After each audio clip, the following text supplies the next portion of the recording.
Hi, I'm Aled Davies and welcome to Mediator Academy's roundup of mediation news from around the world. We'll try and be as informative, illuminating as possible. We might even be outrageous. Welcome to This Week in Mediation. My co-presenter on the show is Professor Nadia Alexander. Hi, Nadia. Hi, Aled. What have we got coming up in the show today?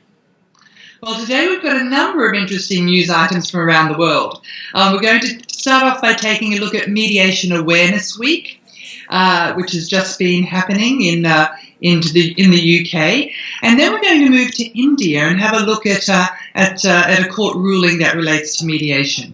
We're also going to look at the issue of training and standards and some developments in Germany. Look at mediation in the political sphere. Something really very relevant, particularly with the Syrian conflict happening all around us, and then some interesting research from the Harvard Business Review. Sounds great. Where should we get started? Well, let's start with Mediation Awareness Week, and Aled, I think you have just been presenting at Mediation Awareness Week in London. Yes, well, Mediation Awareness Week finished on Friday in, I think, the UK and Ireland. You see, Ireland were the first innovative lot to get Mediation Awareness Week started last year. So I think it ran from the 11th to the 14th, or the 10th to the 14th in Ireland, and it was a bit longer in the UK. And I attended a few events in London, then I went out to Dundalk for the Mediators Institute of Ireland's annual conference, which is all part of Mediation Awareness Week. Essentially, we've got dozens of events taking place in the UK and dozens of events taking place in Ireland. The idea being just trying to raise public awareness to mediation. And who attends these events? That's a good question. I think, certainly in the UK, my experience was, the first event was run by the London Community Mediation Conference, London Community Mediation Association. And largely the audience was made up of community mediators, which are volunteers from the 9 different London charities, mediation charities that tend to mediate neighbour disputes, gangs and so on. But there were some workplace mediators, a few commercial mediators. Very informative, very interesting. Other events that I attended were mainly for commercial mediators and the users of commercial mediation, although what was very interesting, I didn't think there were many users of mediation at the events that I attended. I might have missed a few, which kind of makes me think about how effective these events actually are. Well, that's right. We're talking about Mediation Awareness Week, and most of the people who are attending are mediators. Where mediators are the people who are already aware of how useful mediation can be, and it's a question of outreach, I would have thought. I attended an event. It wasn't a mediation awareness event. It was an event in Hamburg a week or two ago, and it was a conflict. It was a conference on the conflict management roundtable, which was basically, in a sense, celebrating the end of a 10-year project with corporate Germany. It was a project between a university, the Viadrina University at Frankfurt Oder, and it was also done in partnership with PricewaterhouseCoopers. Now, the interesting thing there was that unusually, because the reality is mediators spend a whole lot of time talking to one another, right? And the unusual, and we know we're nice people, we enjoy that, but whether it grows the field is another issue. But the interesting thing here was that over the past 10 years in this project, they had really been working with in-house counsel and human resource departments to try and build conflict management systems featuring mediation and other processes, and to build a different culture of mediation. It was interesting to see that some of these people had become accredited mediators, which was a good thing, because I think then they play a really interesting role in the intersection between users and service providers. Yeah. But they were first and foremost representatives of their corporations, right? Basically, the mediation advocate role. Yes. And I thought that was really important to reach out to these people and to be working with them. Yeah. It would be great to see some more of that in Mediation Awareness Weeks. Yeah, I think there were a number of outreach programs in Ireland where they had clinics where people could walk in, drop in, certainly in the family mediation context. The users could learn more about the various services on offer.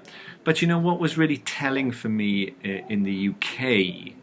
I picked up the Times on my way out to Ireland, and there was a little article in the legal section of the Times, and it said, and this week it's the Civil Mediation Council's Mediation Awareness Week, which of course it wasn't the Civil Mediation Council's Mediation Awareness Week, but I think that was indicative of some of the fragmentation in the UK and some of the challenges ahead for the various groups of mediators in the UK. Now, Ireland, on the other hand, seemed to have their act together, because at their MRI conference you had family mediators, community mediators, workplace mediators, civil and commercial mediators.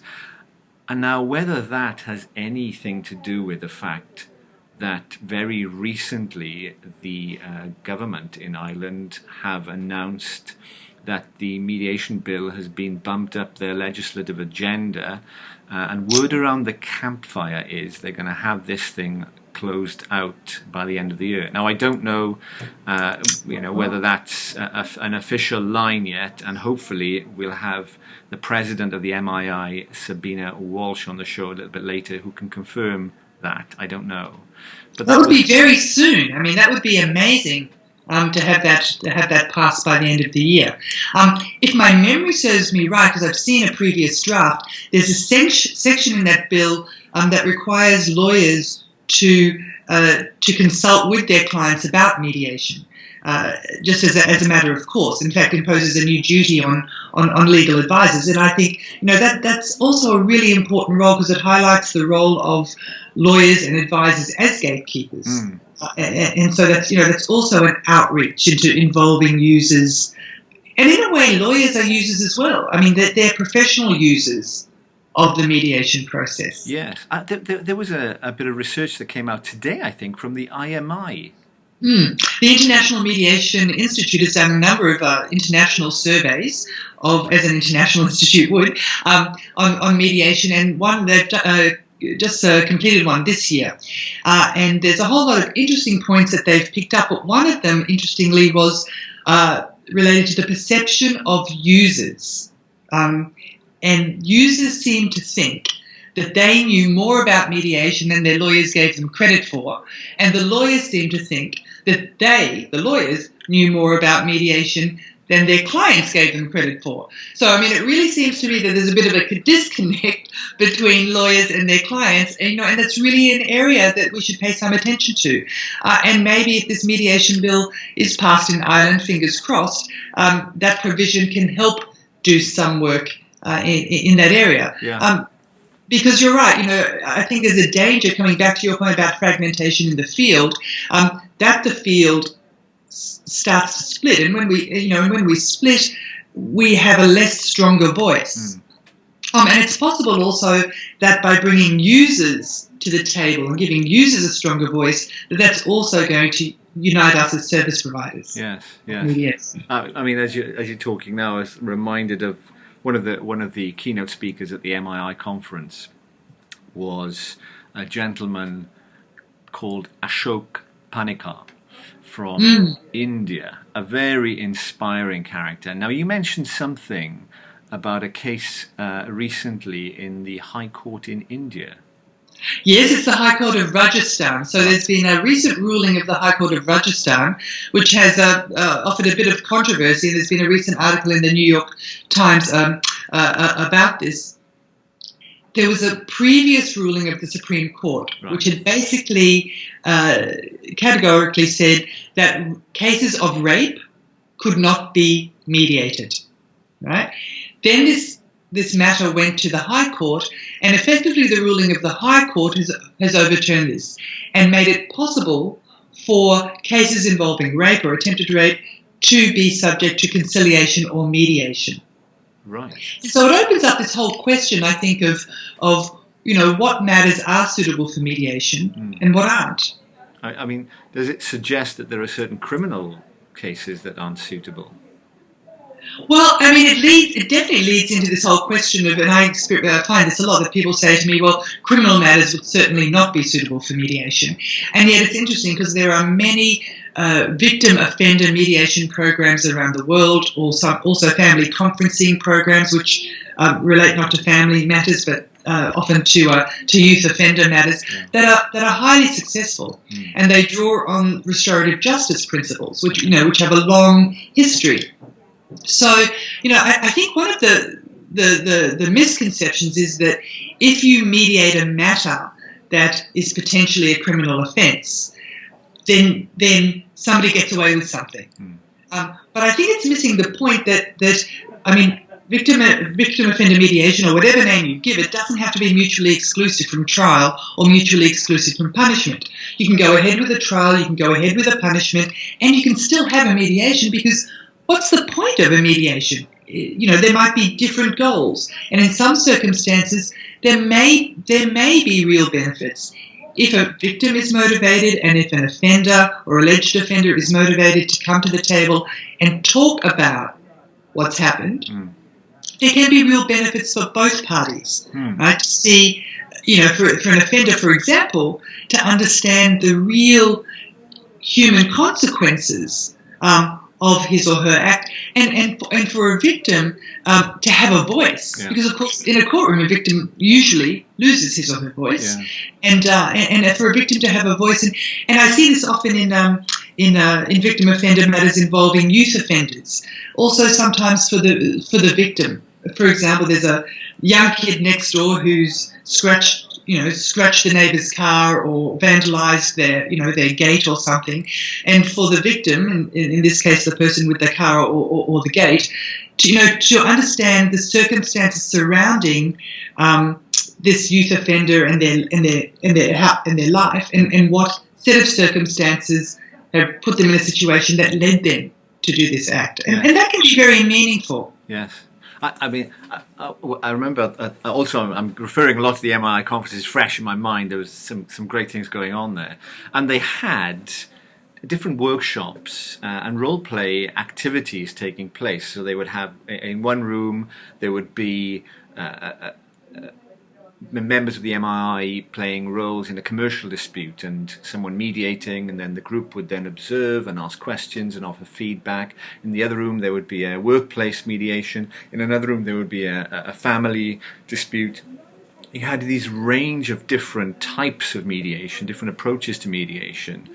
And now listening to you describing some of the other types of cases that could be mediated just makes me think about actually, or appreciate what's involved in becoming an effective mediator. Not just the skills, not just the different processes, but the theoretical base behind your practice, your emotional awareness, your emotional literacy, your emotional intelligence, all of these things.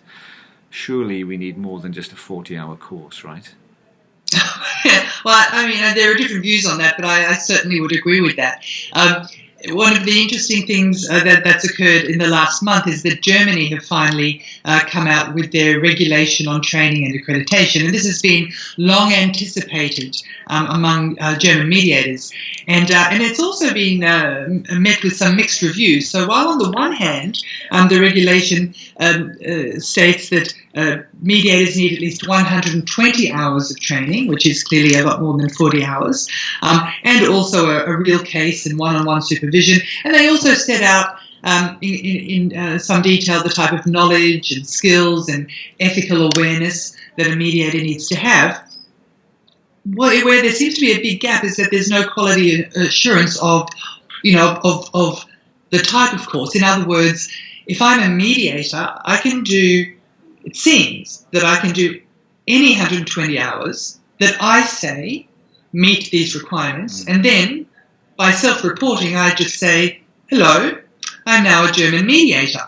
But I self-select my 120 hours, and I guess the government trusts me to report accurately.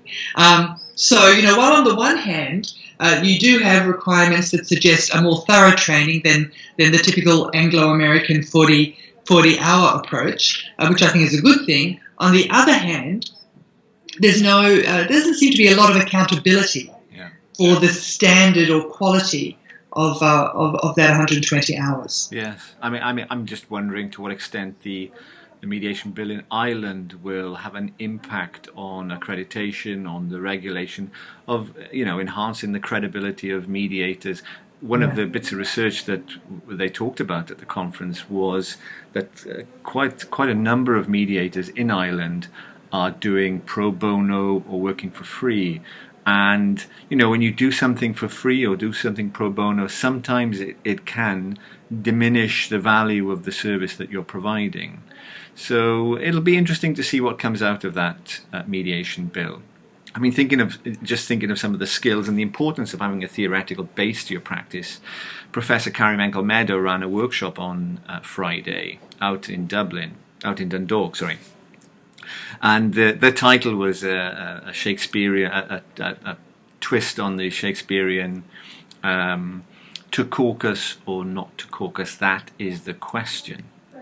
What was very interesting, Carrie told a story about the negotiations that took place in Camp David back in 78, I think, between President Sadat and the Israeli Prime Minister Menachem Begin. And Jimmy Carter was the chief negotiator. Now, they took place over 12 or 13 days and resulted with the Camp David Accords and an agreement reached. Compared that to Bill Clinton's negotiations at Camp David in 2000 between Yasser Arafat, the Palestinian Authority chairman, and also who was the I can't remember, the Israeli Ehud Barak. And now Clinton got things underway, got the negotiations started, and then midway through the negotiations decided that he was needed elsewhere and hopped on his chopper and left Camp David a few days and returned at a later stage in the negotiations. And Carrie was talking about how when she learned about this, thought, oh my goodness, this is a disaster. Mm-hmm. And as a consequence, now she was speculating that whether it was as a consequence of Clinton leaving Camp David during negotiations, but she used it to illustrate the point that when you are caucusing as a mediator, and you have to be around, you have to keep the parties informed, you have to be available at all times, on top of having the stamina to go through the night if you have to. It's not a fly-in, fly-out job. It's not a fly-in, fly-out job, but it kind of illustrated again the not just the depth in skills, but really understanding what the reasoning behind all of your interventions and your process design. And it makes me. I mean, you're talking about political mediations, and if we now jump to Syria, there was a very interesting article recently in the New York Times about peace agreements, right, and ceasefire agreements, and they were connecting it to a recent ceasefire agreement in Syria. And the idea that, many people were saying, well, this won't last very long. Yeah. And the article was quite interesting because it pointed out that the research on real ceasefire agreements, so looking back over history, shows that a ceasefire agreement or a peace agreement has more chance of sustainable success, of lasting, if there have been previous peace agreements or ceasefire agreements. In other words, just because a ceasefire agreement fails, inverted commas, doesn't mean it's a bad thing, because it's probably a step in a series of ceasefire agreements that will hopefully lead to a more sustainable agreement. And if you think about, what we learn in mediation, it's like small agreements lead to bigger agreements. We start to create a climate of agreement, a climate of yes, a constructive negotiation climate. And this article talks about virtuous cycles, right? That you can have a ceasefire agreement and it might fall over, but if you bring the keep talking and bring the parties back to the table, you can create a virtuous cycle. And for me, there is a risk that this virtuous cycle can become a destructive one, that distrust can emerge, right, when people break a ceasefire agreement. But I think a lot of that, or some of that at least, comes back to the role of the diplomats, negotiators, and the mediators involved. Because is a peace agreement the end, or is it the beginning? I mean, if you think about these political conflicts, they've been going on for years, for decades, for centuries, right? And we think, oh, okay, we fly in a mediator and we spend 1 week or 2 weeks, and yes, maybe there's been some prep and maybe there's a bit of follow-up, but then we sort of, seem to expect that it's a done deal. Yes. Right? And that if it falls apart, well, the parties have been, just haven't complied, have been non-compliant. But I mean, it's really, for me, if we start to see the job as a peace agreement is the beginning of a long process of making peace. And that's, and the mediator sees his or her role, and it's usually a team of people, okay, as keeping that dialogue going, right? Then I think, there's a lot more chance for our field to have an impact in political conflict. Yeah. Now, there's a question for you. Is the peace agreement the end, or is it the beginning? But how about this for a question? Is antagonism the new neutrality? Tell us about this latest bit of research, Nadia. Yes. Well, there's a really interesting piece of research that's been published in the Harvard Business Review. In fact, it's research by a team of 3 researchers from the Harvard Business School and from the Columbia Business School. And they have found that an antagonistic mediator can be more effective in encouraging parties to reach an agreement, more effective than a nice mediator, and even more effective than a neutral mediator. And so what does antagonism mean? Well, in the article they talk about the ability to speak gruffly, to be abrasive, and to use sarcasm. And these were all qualities of the antagonistic mediator. And the idea is that if both people find this person so distasteful, both parties, both adversaries, they're going to combine together and reach an agreement just to get the antagonistic mediator out of the room. Now this is serious research, and it does call into question the role of, the role of the mediator. And when I think about what we teach people in mediation, I mean, we talk about building trust and building rapport and being respectful, and being neutral. I mean, it's one of the cornerstones of the process. And one of the interesting things about this research is they then refer to a whole line of other research in different fields, right, which seem to point to the same phenomenon, right, that a common enemy, right, can draw adversaries together. Very interesting. Very interesting. Well, I wonder what our audience will think of this. I'm dying to know. So we'd love to hear from you all. We'd love to hear what you think about antagonism as a quality of a mediator. And is antagonism the new neutrality? And apart from that, we'd always love to hear from you. We'd love to hear your stories. We'd love to hear your news items. And Aled, when we get those in, we're going to pass those to our team of researchers, aren't we? We certainly are, and I'm sure they will sift through them and choose the best and the worst so that we can bring them onto the next show in a week's time.